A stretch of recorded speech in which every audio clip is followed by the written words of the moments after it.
1-carat 3-stone rings and studs are $5.99, 2-carat $19.90. Factory Direct, the Jewelry Exchange, Bethesda.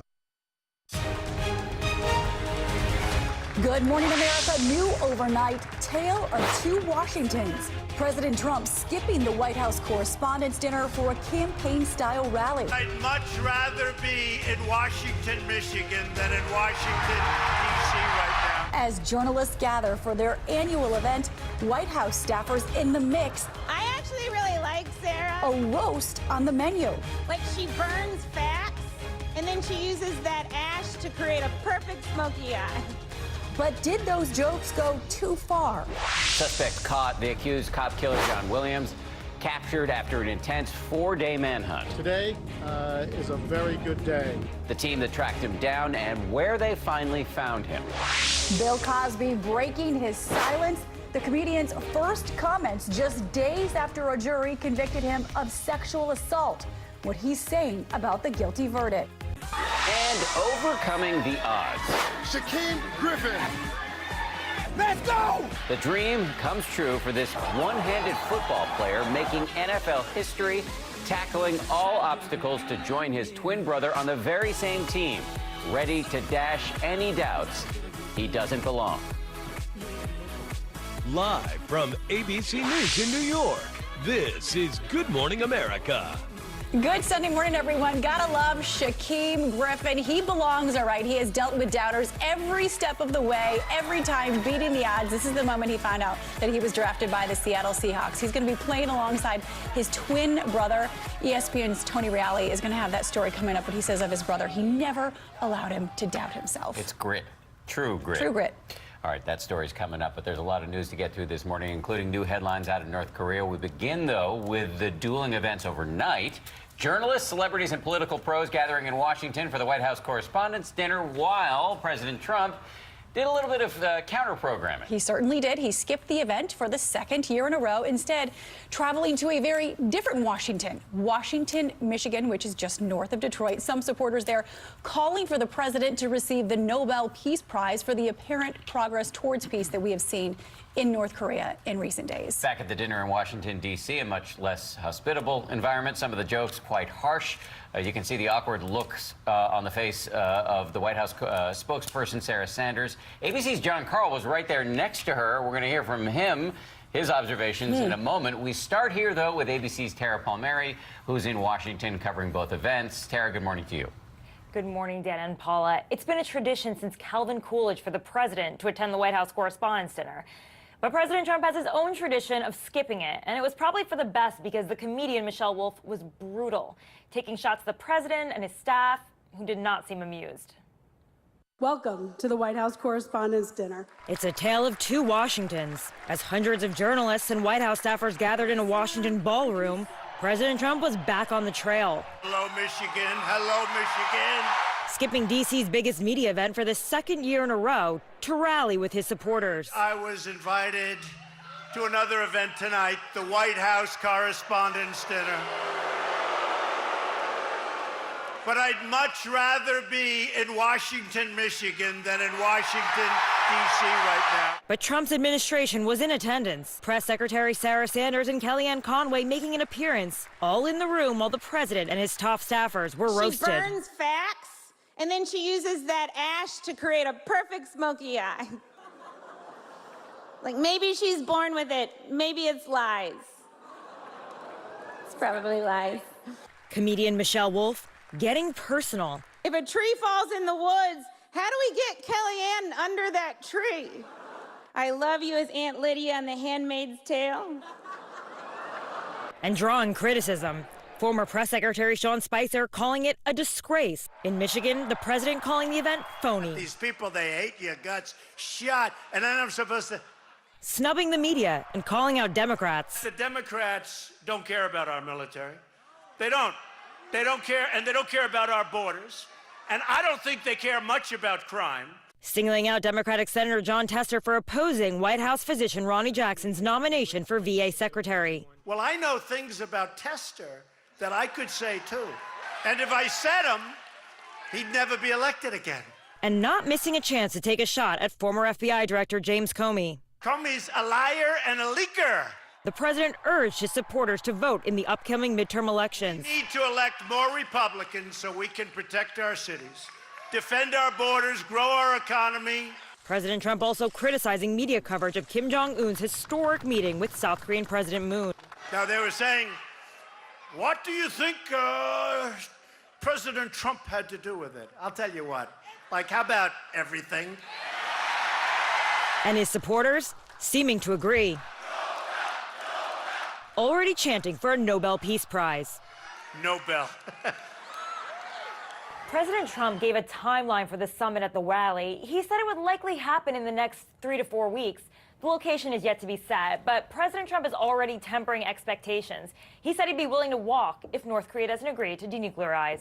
Dan? Although it does sound like he likes the ring of Nobel. He certainly does. Tara, thank you very much. Tara. Tara Palmieri in Washington. Let's stay on the subject of North Korea because, as we mentioned at the top of the show, there are new headlines on that front this morning. Yeah, just days after that historic summit between the leaders of North and South Korea, word that the North Korean dictator Kim Jong-un has promised to shut down the country's nuclear test site and allow experts and journalists from America to inspect it. James Longman in London covering yet another significant step from Kim.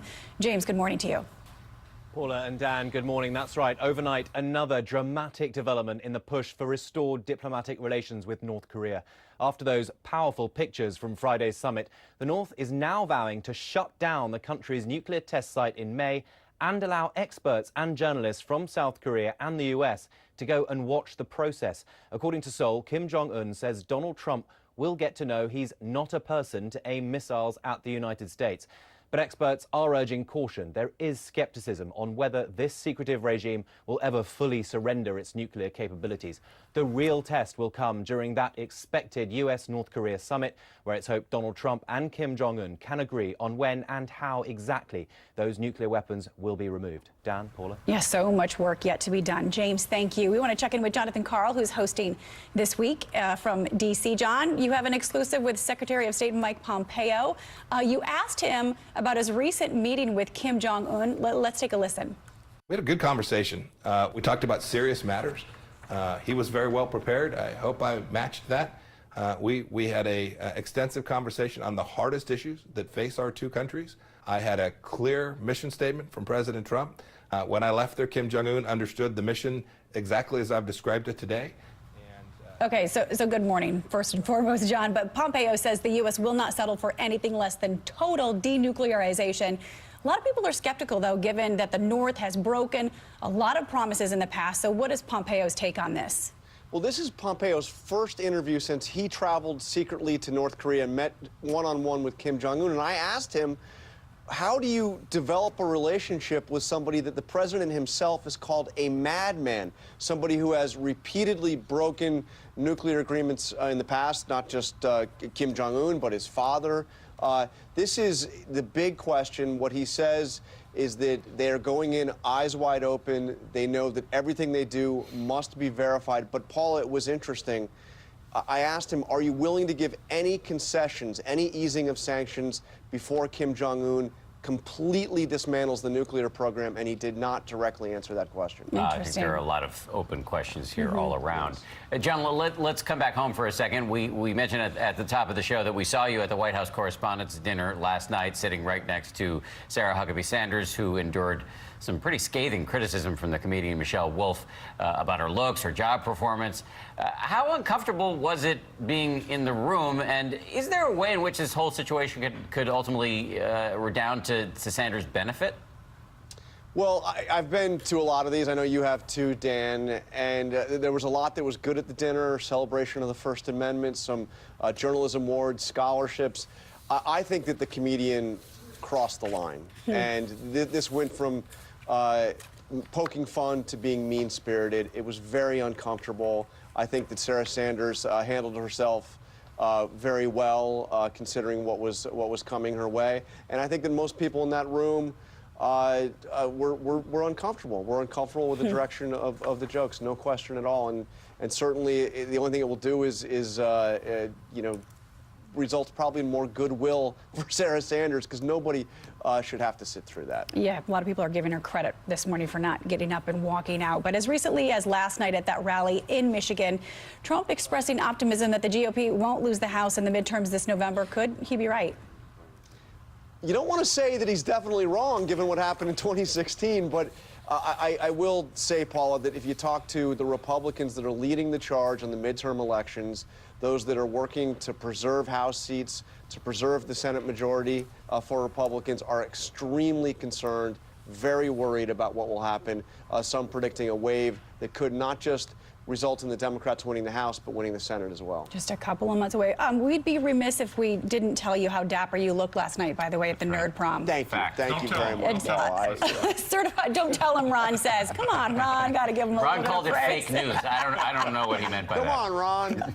All right, John, we do want to thank you. We know you have a really big show this morning. You can see much more of John Karl's exclusive interview with Mike Pompeo, his first after being confirmed as Secretary of State. Plus the Powerhouse Roundtable breaking down the week in politics. It's all coming up on This Week later this morning, right here on ABC. Thanks again to John Karl. Yep, we do want to move on now to that dramatic takedown of an accused cop killer who spent days on the run in Maine. There he is, John Williams, found and arrested after an extensive manhunt. ABC's Lindsay Janis is right here now with more on how Williams was caught. Lindsay, good morning to you. Good morning, Dan and Paula. Hundreds of officers have been urgently searching for Williams for days, pulling 24-hour shifts through bad weather and difficult terrain. In the end, the manhunt came to an end not far from where it began, with the suspect taken alive.